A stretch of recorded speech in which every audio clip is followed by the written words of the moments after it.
Ya. Ya, assalamualaikum warahmatullahi wabarakatuh. Di sini kami kelompok 5 mau menjelaskan tentang filsafat hukum abad ke-19.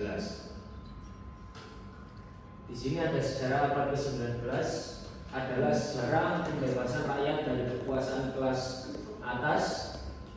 Perjuangan ini mencapai puncaknya dan mendapatkan momentumnya dalam dua revolusi politik besar di dunia.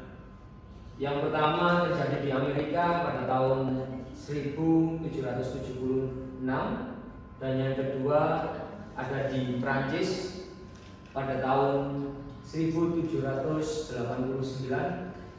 Revolusi ini juga menghancurkan gagasan tradisional tentang susunan masyarakat yang berdasarkan prinsip perbedaan antara kelas atas dan rakyat. Revolusi politik abad ini dapat memecahkan revolusi sosial, ekonomis yang dimana kaum buruh memberontak terhadap kaum industrialis yang sebelumnya secara mutlak memeras dan mengeksploitasi mereka. Next. Dalam abad ke-19 ini pemikiran filsafat rasionalisme yang mendominasi abad ke-17 masih tetap kuat pengaruhnya. Akan tetapi dengan berbagai persoalan sosial politik dan kemanusiaan yang menerpa dunia modern, abad ini muncul tandingan terhadap pandangan yang mengagung-agungkan kepastian abstraksi akal manusia semesta sebagai suatu kebenaran mutlak. Mereka ini adalah para seniman yang mengajukan pandangan ke manusia yang utuh.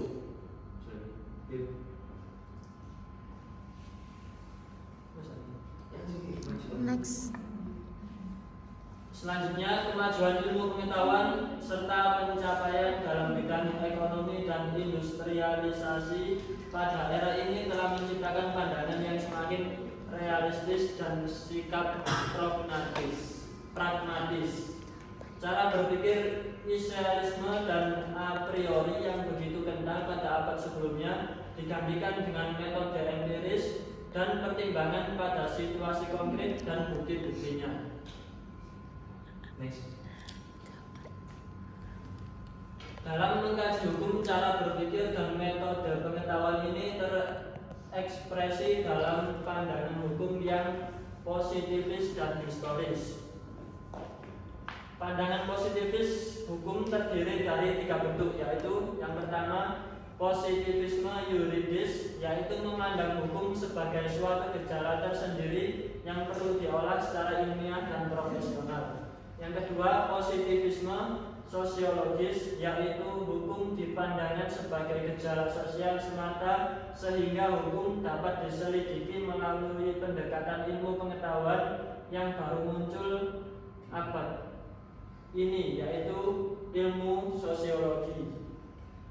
Yang ketiga, ajaran sistem hukum, yaitu berpendapat bahwa hukum hanyalah redaksi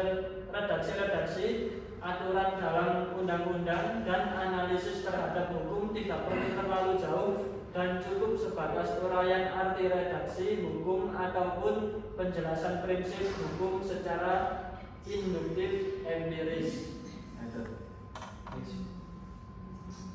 Mazhab historis, perkembangan dari proposisi bahwa hukum hanyalah gejala sosial.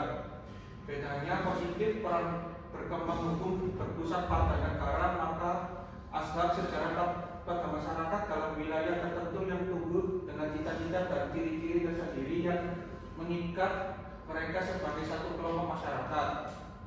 Latar belakang mereka bersama menumbuhkan karakteristik budaya dan istiadat tertentu suatu masyarakat, akhirnya sejarah khas masyarakat itu. Next. Tokoh-tokoh yang menyumbangkan pemikiran dalam filsafat hukum pada abad ini tercatat: 1. J.W. Hegel 1770 sampai 1831 yang membawa filsafat idealisme. 2 Karl Marx 1818 sampai 1883 dan Friedrich 1820 sampai 1895 yang membawa aliran filsafat materialisme historis.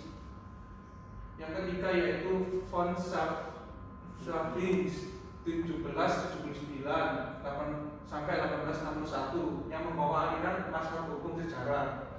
Yang keempat adalah Auguste Comte 1798 sampai 1857 dan Herbert Spencer 1820-1903 yang membawa aliran positivisme sosiologis.